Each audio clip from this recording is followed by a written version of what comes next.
नमस्कार दोस्तों, स्वागत है आप सभी का आपके अपने यूट्यूब चैनल ऑब्जेक्टिव सेंटर पर। इस वीडियो में दोस्तों हम लोग refrigeration and air conditioning technician यहाँ पर ईयर सेकंड का जो पेपर हुआ था 23 अगस्त 2024 को आईटीआई का सीबीटी एग्ज़ाम, उसी का दोस्तों ये ऑफिशियल क्वेश्चन पेपर है।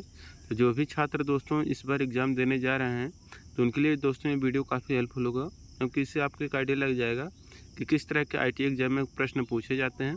और ये जो पिछला क्वेश्चन पेपर है इससे कई सारे क्वेश्चन आपके रिपीटेड भी होते हैं, तो आप लोगों को इसको अच्छे से पढ़ना है, ठीक है, क्योंकि यहाँ पर काफ़ी इंपॉर्टेंट क्वेश्चन दिए गए हैं जो कि आपके रिपीट होने वाले हैं। तो आप लोग इसको अच्छे से पढ़िएगा।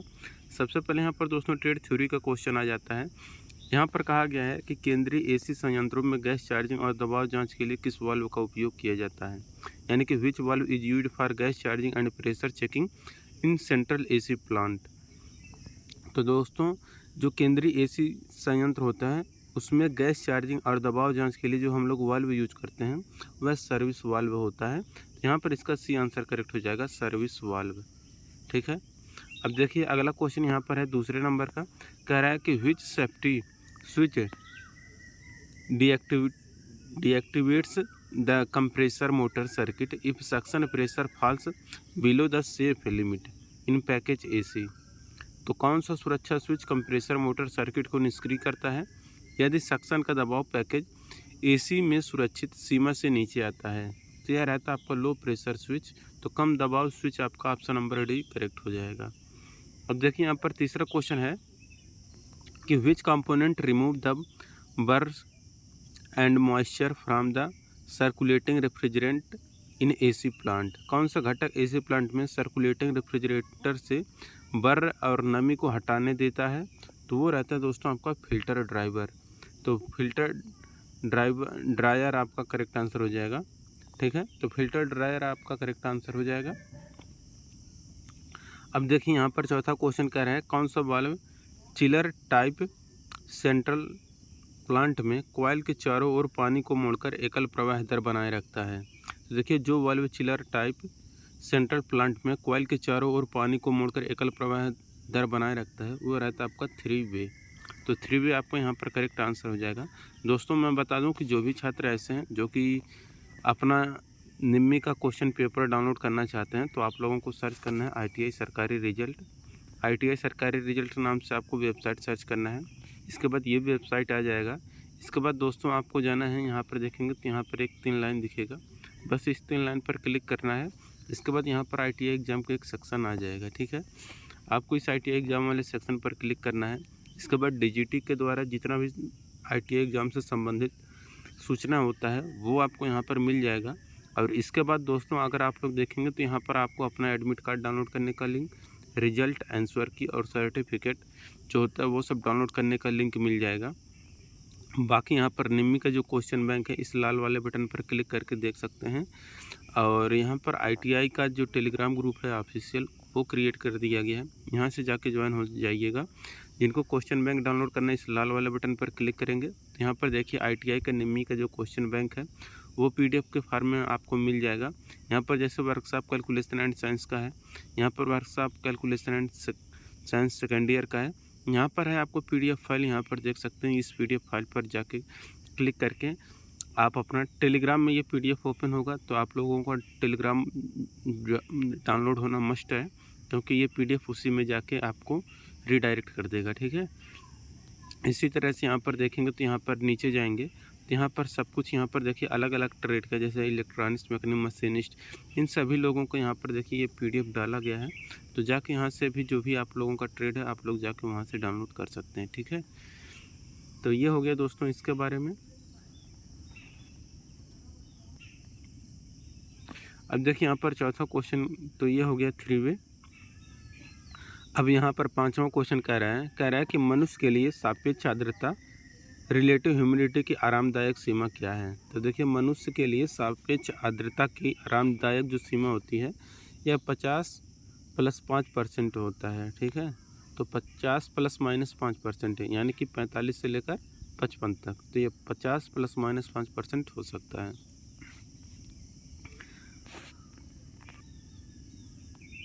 अब यहाँ पर छठा क्वेश्चन कर रहा है कौन सा बिंदु ताज़ी हवा के प्रवेश बिंदु को दर्शाता है। तो देखिए जो बिंदु ताज़ी हवा के प्रवेश बिंदु को दर्शाता है वो कौन सा है, यही आपको बताना है। तो यह रहता है आपका दोस्तों जेड वाला, ठीक है। तो जेड वाला यहाँ पर आपका करेक्ट आंसर हो जाएगा। अब देखिए सातवां क्वेश्चन कह रहा है कि ऑटोमोबाइल एसी इलेक्ट्रॉनिक सर्किट के लिए प्रयुक्त चित्र में दिखाया गया विद्युत कंपोनेंट का नाम बताना है। तो ये जो विद्युत कंपोनेंट दिखाया गया है दोस्तों, यह कंपोनेंट आपका है हीट सिंक का। तो हीट सिंक आपका ऑप्शन नंबर डी करेक्ट हो जाएगा, हीट सिंक। अब देखिए आठवां क्वेश्चन कह रहा है कि पैकेज एसी के टेस्ट रन के दौरान क्लैंप परीक्षण द्वारा क्या मापा जाता है। तो पैकेज एसी के टेस्ट रन के द्वारा क्लैंप परीक्षक द्वारा जो मापा जाता है वह रहता है आपका रनिंग करंट। तो रनिंग करंट आपका करेक्ट आंसर हो जाएगा। नौवां क्वेश्चन है कि हाई साइड फ्लोट वाल्व में यक्स के रूप में चिन्हित भाग का नाम क्या है। तो यहाँ पर यक्स के रूप में ये जो पार्ट दिखाया गया है, यह पार्ट आपका दोस्तों कहलाता है फिल्टर, ठीक है। तो फिल्टर आपका करेक्ट आंसर हो जाएगा ऑप्शन नंबर डी। अब देखिए यहाँ पर 10 नंबर का क्वेश्चन कर रहा है कि यदि वास्तविक डिस्चार्ज 4 CFM और परिकलित थ्योरेटिकल डिस्चार्ज 5 CFM है तो एक कंप्रेसर की वैल्यूमेट्रिक दक्षता क्या होगी। तो वैल्यूमेट्रिक एफिशिएंसी की बात किया है ये। तो देखिए ये होगा आपका 80%, ठीक है, क्योंकि ये डिस्चार्ज कितना हो रहा है 4 और ये थ्योरेटिकल कितना है तो 5, तो 4/5 करेंगे और इसी में आप 100 का गुणा करेंगे तो ये आपका आ जाएगा, लेकिन 20 चौक का 80%, ठीक है। तो ये आपका 80% आ जाएगा कंप्रेसर की वैल्यूमेट्रिक एफिशिएंसी। तो वास्तविक डिस्चार्ज बटे थ्योरेटिकल डिस्चार्ज होता है, ठीक है। तो कौन सा वाल्व गर्म गैस डिफ्रॉस्टिंग चक्र को सक्रिय या निष्क्रिय करता है। तो यह करता है आपका सोलेनॉइड वाल्व। तो सोलेनॉइड वाल्व आपका करेक्ट आंसर हो जाएगा। अब देखिए अगला क्वेश्चन कह रहा है कि कोल्ड स्टोरेज प्लांट में पंप डाउन ऑपरेशन के लिए कौन से वाल्व को सबसे पहले बंद किया जाता है। तो देखिए कोल्ड स्टोरेज प्लांट में पंप डाउन ऑपरेशन के लिए जो वाल्व सबसे पहले बंद किया जाता है वह रहता है आपका किंग वाल्व। तो किंग वाल्व को हम लोग सबसे पहले बंद करते हैं। 13 नंबर का क्वेश्चन है कि यदि वायु को हाइड्रोस्कोपिक रसायनों के माध्यम से पारित किया जाता है तो कौन सी साइकोमेट्रिक प्रक्रिया होती है। तो यदि वायु को हाइड्रोस्कोपिक रसायनों के माध्यम से पारित किया जाता है या पास किया जाता है तो जो साइकोमेट्रिक प्रक्रिया होती है उसको हम लोग हीटिंग एंड डिह्यूमिडिनेशन कहते हैं। तो डिह्यूमिडिफिकेशन और हीटिंग आपका यहाँ पर करेक्ट आंसर हो जाएगा, हीटिंग और निरार्द्रीकरण।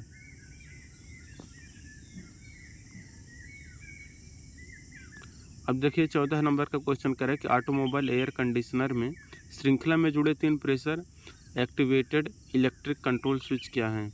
ये आपका रहता है थर्मोस्टेट, लो प्रेशर कंट्रोल और हाई प्रेशर कंट्रोल आपका करेक्ट आंसर हो जाएगा, ठीक है।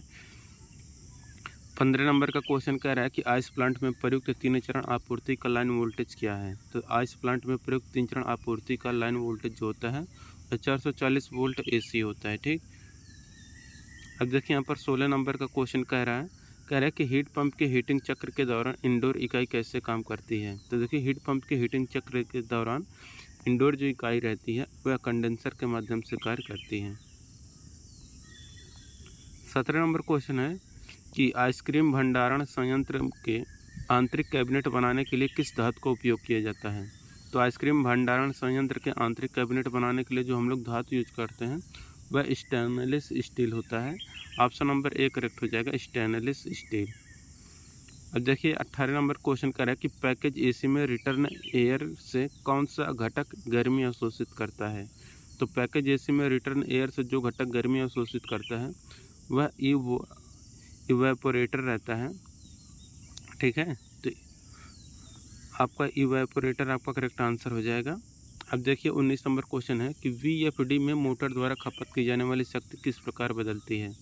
तो VFD में मोटर द्वारा खपत की जाने वाली जो शक्ति होती है यह क्यूब ऑफ इट्स स्पीड यानी कि इसकी गति के घन के रूप में बदलती है, ठीक है। अब देखिए 20 नंबर का क्वेश्चन कह रहा है कि बेहतर प्रदर्शन की दृष्टि से natural draft cooling tower install करने के लिए कौन सा लोकेशन उत्कृष्ट है। तो यह रहता है आपका ओपन एरिया यानी कि खुला क्षेत्र। 21 नंबर का क्वेश्चन कह रहा है कि ड्राई टाइप चिलर का क्या फ़ायदा है। तो अवॉइड वेट कंप्रेशन, गीला संपीड़न से बचाता है ड्राई टाइप चिलर, ठीक है। 22 नंबर का क्वेश्चन यहाँ पर कह रहा है कि सेल और ट्यूब कंडेंसर के सेल में रेफ्रिजरेंट ठंडा करने का क्या फ़ायदा है। तो सेल और ट्यूब कंडेंसर के सेल में रेफ्रिजरेटर ठंडा करने का फ़ायदा रहता है कि पानी और हवा से ठंडा होता है, ये cooled by water and air. 23 number question है कि निरंतर शुष्क बल्ब तापमान पर हवा की विशिष्ट आर्द्रता किस प्रक्रिया से बढ़ती है। तो निरंतर शुष्क बल्ब तापमान पर हवा की विशिष्ट आर्द्रता जो बढ़ती है, यह ह्यूमिडिफिकेशन ऑफ एयर, हवा की कमी से होता है, ठीक है। 24 नंबर क्वेश्चन है सेल और ट्यूब कंडेंसर में कंडेंसर ट्यूबों को डिस्केलिंग करने के लिए किस उपकरण का उपयोग किया जाता है। तो सेल और ट्यूब कंडेंसर में कंडेंसर ट्यूबों की डिस्केलिंग करना है, तो इसके लिए हम लोग ब्रश का प्रयोग करते हैं, पीतल का ब्रश यूज करते हैं। 25 नंबर क्वेश्चन है निम्न प्रकार के कंप्रेसर भाग को दिखाएं। तो ये जो आपको कंप्रेसर भाग दोस्तों दिखाया गया है, यह कंप्रेसर भाग आपका स्क्रू है, ठीक है।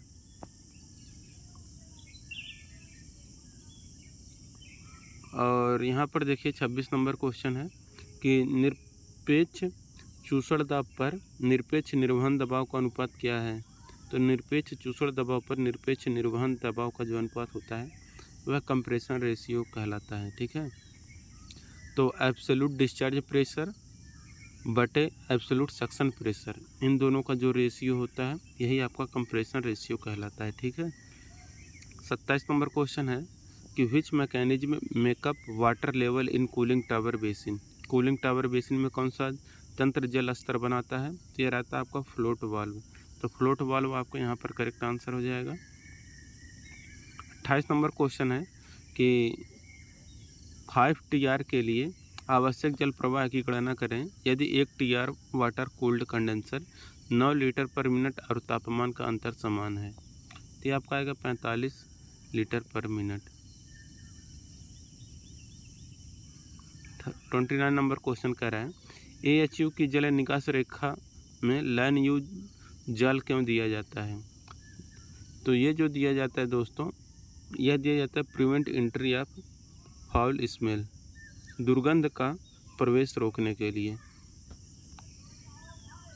30 नंबर का क्वेश्चन करें कि निम्न दाब कट स्विच में यक्स के रूप में चिन्हित भाग का नाम क्या है। यहाँ जो आपको यक्स पार्ट दोस्तों दिखाया गया है, यह यक्स पार्ट दोस्तों आपका डायाफ्राम कहलाता है।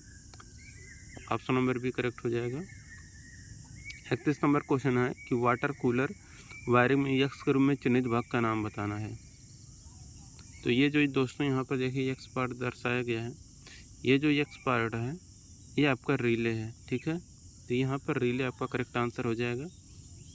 अब देखिए यहाँ पर 32 नंबर क्वेश्चन है कि ब्राइन सोल्यूशन में पीएच की जांच करने के लिए किसका उपयोग किया जाता है। तो ब्राइन सोल्यूशन में पीएच की जांच करने के लिए हम लोग लिटमस पेपर का प्रयोग करते हैं। 33 नंबर का क्वेश्चन कह रहा है कि package AC water cool condenser में कौन से हिस्से चित्र में दिखाए गए हैं। तो ये जो आपको चित्र में दिखाया गया है दोस्तों, यह आपका कहलाता है एडजस्टेबल ग्रिल। तो एडजस्टेबल ग्रिल आपका करेक्ट आंसर हो जाएगा। 34 नंबर क्वेश्चन है कि अपराइट फ्रीजर की तुलना में चेस्ट फ्रीजर का क्या फ़ायदा है। तो अपराइट फ्रीजर की तुलना में चेस्ट फ्रीजर का फ़ायदा होता है कि इजी फूड रिमूवल, आसान भोजन निकालना आपका करेक्ट आंसर हो जाएगा। 35 नंबर क्वेश्चन है कि यस के रूप में चिन्हित डिवाइस का नाम बताना है। तो ये जो आपको दोस्तों चिन्हित डिवाइस दिखाया गया है, यह डिवाइस आपका कहलाता है बटरफ्लाई डैम्पर। तो बटरफ्लाई डैम्पर आपका ऑप्शन नंबर डी करेक्ट हो जाएगा। 36 नंबर क्वेश्चन है चित्र में स्टॉपर को कौन दर्शाता है। तो देखिए स्टॉपर यहाँ पर जो है इसको जो दर्शाता है यह आपका दर्शाता है जड़ वाला पार्ट। तो ये जो आपका जड़ पार्ट है ये आपका स्टॉपर कहलाता है। 37 नंबर क्वेश्चन है कौन सा घटक विद्युत सर्किट की अतिरिक्त धारा और लोड से सुरक्षा करता है। तो विद्युत सर्किट की अतिरिक्त धारा और लोड से जो सुरक्षा करता है वह आपका फ्यूज होता है। अब देखिए 38 नंबर क्वेश्चन है गैस चार्जिंग से पहले डीप फ्रीजर के लिए वैक्यूम के किस लेवल की सिफारिश की जाती है। तो देखिए गैस चार्जिंग से पहले डीप फ्रीजर के लिए वैक्यूम के जिस लेवल की सिफारिश की जाती है वह 150 माइक्रोन से होता है। अब देखिए वर्कशॉप कैलकुलेशन एंड साइंस का दोस्तों क्वेश्चन आ गया, जो कि 6 क्वेश्चन आपको देखने को मिलेगा। पहला क्वेश्चन कह रहा है कौन सा बल सीधे सतहों के संपर्क के बीच समान प्रतिक्रिया के लिए अनुपातिक है। तो जो बल सीधे सतहों के बीच संपर्क प्रतिक्रिया के लिए अनुपातिक होता है वह रहता है आपका फ्रिक्शनल फोर्स यानी कि घर्षण बल। दूसरा क्वेश्चन है कि लंबाई में परिवर्तन को हम लोग किससे दर्शाते हैं। तो देखिए जो लंबाई में परिवर्तन होता है उसको हम लोग डेल्टा एल से दर्शाते हैं, तो डेल्टा एल यहाँ पर हो जाएगा। अब देखिए तीसरा क्वेश्चन है किसी गतिपरक वस्तु के विरुद्ध घर्षण बल की दिशा क्या है। तो देखिए किसी गतिपरक वस्तु के विरुद्ध घर्षण बल की जो दिशा होती है वह अपोजिट टू द ऑब्जेक्ट होता है, ठीक है। चौथा क्वेश्चन है कि उस संरचना का नाम बताइए यदि स्टील को 723 डिग्री सेल्सियस पर गर्म किया जाता है। तो 723 डिग्री सेल्सियस पर स्टील को गर्म करेंगे तो वह आपका स्टेनाइट बनता है। पांचवा क्वेश्चन है कि टेम्परिंग प्रक्रिया करते समय एक धातु के टुकड़े को 250 डिग्री सेल्सियस पर गर्म किया जाता है तो उस धातु के टुकड़े का रंग क्या होगा। तो होगा ब्राउन यानी कि भूरा। अब देखिए कह रहा कि what is the formula for circumference of a circle. तो वृत्त की परिधि का सूत्र बताना है। तो देखिए वृत्त का परिधि होता है आपका 2πr। तो 2πr यहाँ पर देखिए ऑप्शन नंबर बी में दिख रहा है। अब देखिए ड्राइंग का यहाँ पर 6 क्वेश्चन देखने को मिलेगा। पहला क्वेश्चन कह रहा है कि प्रशीतन में दबाव मापने के लिए कौन सी एसआई इकाई है। तो प्रशीतन में दबाव मापने की जो एसआई इकाई होती है वह आपका पास्कल होता है। अब देखिए यहाँ पर है कि फ्लो मीटर का प्रतीक कौन सा है। तो देखिए यहाँ पर फ्लो मीटर का जो प्रतीक है दोस्तों वो आपका ये वाला है, ऑप्शन नंबर बी यहाँ पर करेक्ट हो जाएगा, फ्लो मीटर, ठीक है। अगला क्वेश्चन यहाँ पर देखिए कह रहा है निम्न में से कौन रेफ्रिजरेशन के COP शब्द को संदर्भित करता है। तो देखिए COP यानी coefficient of performance of refrigeration, ठीक। तो रेफ्रिजरेशन का कोफिशिएंट ऑफ परफॉर्मेंस आपको बताना है। तो कोफिशिएंट ऑफ परफॉर्मेंस यानी COP का फुल फॉर्म पूछा गया था। चौथा क्वेश्चन है ट्यूबुलर हीट एक्सचेंजर प्रतीक क्या है। तो ट्यूबुलर हीट एक्सचेंजर का प्रतीक आपका ये वाला है, ठीक है। अगला क्वेश्चन है कि प्रशीतन क्षमता में क्या मापा जाता है। तो प्रशीतन क्षमता में टन को मापते हैं, ठीक। छठा क्वेश्चन है रेफ्रिजरेटर के फ्रीजर में कितना तापमान बनाए रखना चाहिए। तो रेफ्रिजरेटर के फ्रीजर में जो तापमान होता है वह 0 डिग्री फ़ारेनहाइट बनाए रखना चाहिए। देखिए अगला क्वेश्चन क्या कर रहा है, एम्प्लॉयबिलिटी स्किल का यहाँ पर अब 25 क्वेश्चन देखने को मिलेगा। पहला क्वेश्चन कर रहा है कि टीम के अन्य साथियों के साथ किस प्रोजेक्ट पर काम करते समय इनमें से एक अच्छा टीम प्लेयर बनाता है। तो वो रहता है आपका sharing ideas to help the team work faster, team को तेज़ी से काम करने में मदद करने के लिए आइडियाज़ शेयर करना, ऑप्शन नंबर बी यहाँ पर करेक्ट हो जाएगा। दूसरा क्वेश्चन है किसी ऑफिशियल मीटिंग में निम्न में से कौन सा कार्यस्थल पर उचित शिष्टाचार दर्शाता है। यह रहता है फ़ोन को साइलेंट मोड पर रखना और डिस्कशन में सक्रिय रूप से भाग लेना, यहाँ पर आपका करेक्ट आंसर हो जाएगा। अगला क्वेश्चन यहाँ पर कि अपने लक्ष्य को प्राप्त करने के लिए कड़ी मेहनत करना और असफलता मिलने पर हार ना मानना क्या कहलाता है। यह आपका ग्रीड कहलाता है। चौथा क्वेश्चन है साइबर क्राइम कौन सा है। तो देखिए जो साइबर क्राइम होता है वह ऑनलाइन गैम्बलिंग होता है, साइबर क्राइम। पाँचवा क्वेश्चन है जब आपकी टीम का प्रोजेक्ट असफल हो जाता है तो एक लीडर के रूप में आप क्या करेंगे। तो जब एक टीम का प्रोजेक्ट असफल हो जाता है तो लीडर के रूप में आप लोग गलतियों से सीखने के लिए प्रोत्साहित करना चाहिए, ठीक है। छठा क्वेश्चन है कि सर्वे करते समय याद रखने योग्य 3 महत्वपूर्ण एलिमेंट कौन से हैं। तो देखिए सर्वे करते समय याद रखने योग्य जो 3 महत्वपूर्ण एलिमेंट होते हैं वह सुनना, निरीक्षण करना और सीखना होता है, ठीक है। सातवां क्वेश्चन है कंप्यूटर के भौतिक भाग को क्या कहते हैं। तो कंप्यूटर के भौतिक भाग का जो फिजिकल भाग होता है या फिजिकल पार्ट होता है उसको हम लोग हार्डवेयर बोलते हैं। आठवां क्वेश्चन है काम के लिए माइग्रेट का क्या मतलब है। तो देखिए नौकरी खोजने के लिए किसी दूसरे स्थान पर जाना ही ये माइग्रेशन कहलाता है, ठीक है। नौवां क्वेश्चन है यहाँ पर कि जब आप अपने सहपाठी से कलम उधार लेते हैं तो आपको क्या कहना चाहिए। तो जब आप अपने सहपाठी से कलम उधार लेते हैं तो आपको कहना चाहिए can you please give me a pen, क्या आप कृपया मुझे एक पेन दे सकते हैं। 10 नंबर क्वेश्चन है यदि प्रोजेक्ट पर अपनी टीम के साथ करते समय आपके एक सहकर्मी को अपना काम पूरा करने में कठिनाई हो रही है, तो इस स्थिति में आपको क्या करना चाहिए? तो उनका काम पूरा करने में अपनी सहायता करना चाहिए और समर्थन करना चाहिए। 11 नंबर क्वेश्चन है कि कार्यस्थल में निम्न में से कौन सा कौशल लोगों के लिए आवश्यक है? तो लोग कार्यस्थल में लोगों के लिए जो आवश्यक है वो आपका दयालु बनना और सुनना, यानी कि being a kind and listening. अब देखिए यहाँ पर 12 नंबर क्वेश्चन है कि दर्शकों के सामने अपनी व्यवसाय योजना प्रस्तुत करते समय आप उन्हें अपने साथ कैसे जोड़ेंगे? तो दर्शकों के सामने अपनी व्यवसाय योजना प्रस्तुत करते समय अगर उनको जोड़ना है तो एक कहानी या अनुभव साझा करें जिससे आपके विचार को आकार दिया।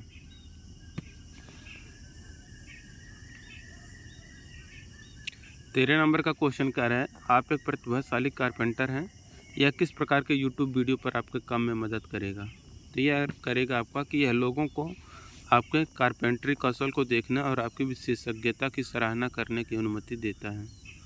14 नंबर क्वेश्चन कह रहा है कि अपने व्यापार के लिए कोई उपकरण खरीदते समय आप कैसे निर्णय लेंगे? तो ये हम लोग निर्णय लेंगे कि सभी विवरणों को देखें, आवश्यकताएं और बजट के बारे में ध्यान से सोचना और फिर चुनाव करना चाहिए। 15 नंबर क्वेश्चन है भविष्य के कार्य के लिए आवश्यक महत्वपूर्ण कौशल क्या है? तो देखिए भविष्य के कार्य के लिए आवश्यक जो महत्वपूर्ण कौशल है वह आपका इंटरनेट कौशल में निपुणता प्राप्त करना। तो इंटरनेट कौशल में निपुणता प्राप्त करना आपका करेक्ट आंसर हो जाएगा।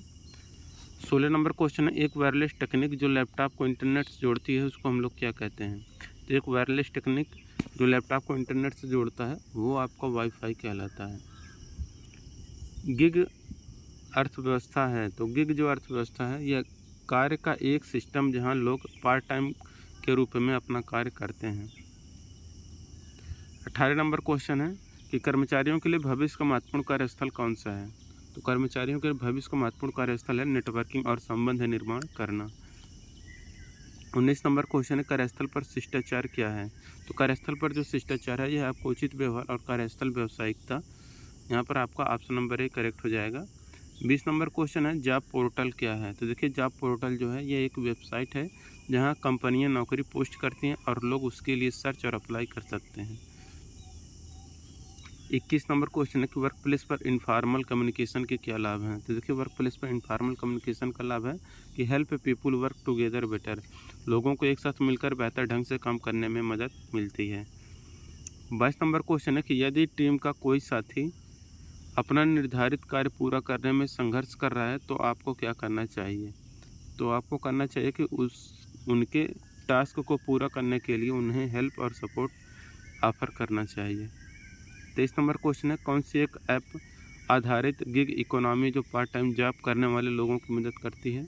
तो ये स्विगी के बारे में आप लोग जानते ही होंगे, ये ऐप है जो कि पार्ट टाइम जॉब करने वालों की मदद करती है। और कार्यस्थल पर रिसोर्स संबंधित कुछ समस्याएं क्या हैं? तो ये आपका मटेरियल एवं स्थान की कमी, shortage of material and space आपका करेक्ट आंसर हो जाएगा। 25 नंबर क्वेश्चन यहाँ पर कह रहा है कि जब एक मशीन ऑपरेटर को अचानक किसी समस्या का सामना करना पड़ता है और वह तुरंत काम करने का दूसरा तरीका ढूंढ लेता है तो उसको हम लोग क्या कहते हैं? तो उसको हम लोग कहते हैं एडाप्टेबिलिटी। ठीक है, तो दोस्तों यहाँ पर ये कंप्लीट हो गया। जिनको PDF चाहिए आप लोग टेलीग्राम ज्वाइन कर लीजिएगा या फिर आप लोग ITI सरकारी रिजल्ट वेबसाइट से जाकर डाउनलोड कर लीजिएगा। ठीक है, वीडियो अच्छा लगा हो वीडियो को लाइक कर अपने दोस्तों के साथ शेयर करिए। मिलेंगे नेक्स्ट वीडियो में। Thank you.